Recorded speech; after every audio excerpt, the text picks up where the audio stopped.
दा फाइनाली टेट रिजाल्ट होबाय नोंथांमोननि थाखाय मोजां भेकेन्सि ओंखारना दङ बे जाबाय 9354 भेकेन्सिस रेगुलार टिचार एलपि स्कुल आरो इउपि स्कुलाव नोंथांमोना एप्लाइ खालामनो हासिगोन अनलाइन दा बैसोआ 18 निफ्राय 45 इयार्स हेलौ लोगोफोर बरायबाय बड' जब इनफो इउटुब चेनेलाव दा एलपि स्कुल आरो इउपि स्कुलाव नोंथांमोना एप्लाइ खालामनो हासिगोन भेकेन्सिया 9000 नि बारा दङ दा लोगोफोर गोबाव खालामब्ला एप्लाइ खालामबा मा डकुमेन्ट्स नांगौ आरो फरायनाया बेसेबां नांगौ नोंथांमोना भिडिअ नायलांबाय थादो जोबजासिम बेनिफ्राय दासिमबो नोंथाङा चेनेलाव साबस्क्राइब खालामाखैबा खालामना लादो बड' जब इनफो इउटुब चेनेलाव दा बेनिफ्राय नोंथांमोना जायफ्रा टेट होदोंमोन थ' नोंथांमोना क्लियार जाबायबा थ' नोंथांमोना कमेन्ट सेक्सनाव लिरनानै खिथाहरनो हागोन नोंथांमोना क्लियार जादोंना जायाखै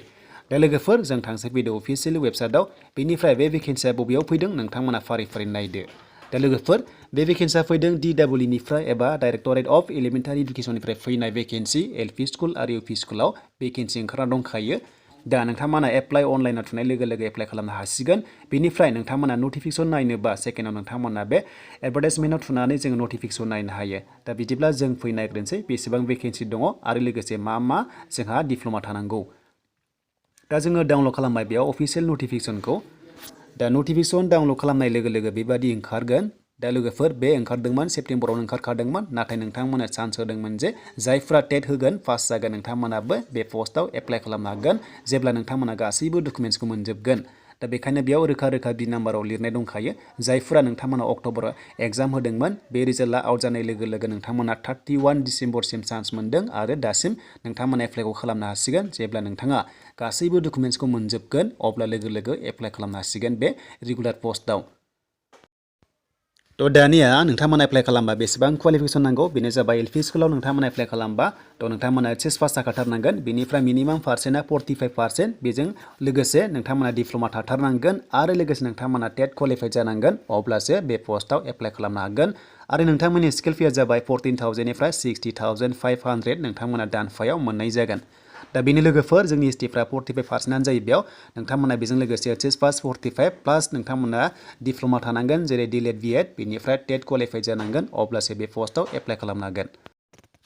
दानिया जों फैबाय लोगोफोर इउपि स्कुलाव एबा एमइ स्कुलाव दा बेयाव पस्टआ गोबां दङ जेरै एसिस्टेन्ट दङ टिचार आरो साइन्स दङ टिचार बेनिफ्राय एसामिस दङ मणिपुरि दङ बेयाव नोंथांमोना एप्लाइ खालामबा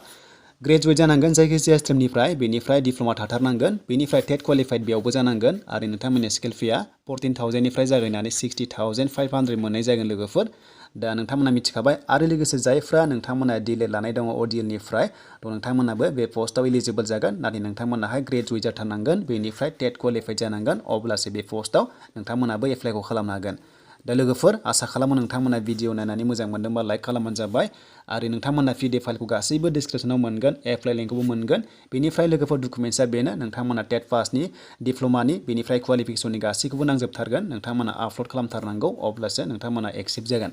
दा लोगोफोर नोंथांमोना भिडिअ नायनानै बुजिबाय जानांगौ आं लिंकखौ होखाजोबबाय डिसक्रिपसनाव बेनिफ्राय भेकेन्सिस पिडिएफ फाइलखौबो नोंथांमोना नायदो नोंथांमोना डाउनलड खालामनानै गासैखौ फारि फारि नायबानो जाबाय भेकेन्सिया बबेयाव बांसिन दङ बेयाव नोंथांमोना सेलेक्ट खालामनानै एप्लाइखौ खालामनो हागोन दानि लोगोफोर नोंथांमोना जायफ्रा चेनेलाव गोदानै फैदोंमोन साबस्क्राइब खालामबानो जाबाय बेबादि जबनि आपडेट मोनबाय थानो आरो बेनिफ्राय गोबां जबनि आपडेट फैगासिनो दङ नोंथांमोना जाहाथे भिडिअ नायबाय थायो आरो लोगोसे नोंथांमोना चेनेलाव गोदानै फैदोंबा नोंथांमोना लाइक खालामनानै होबानो जाबाय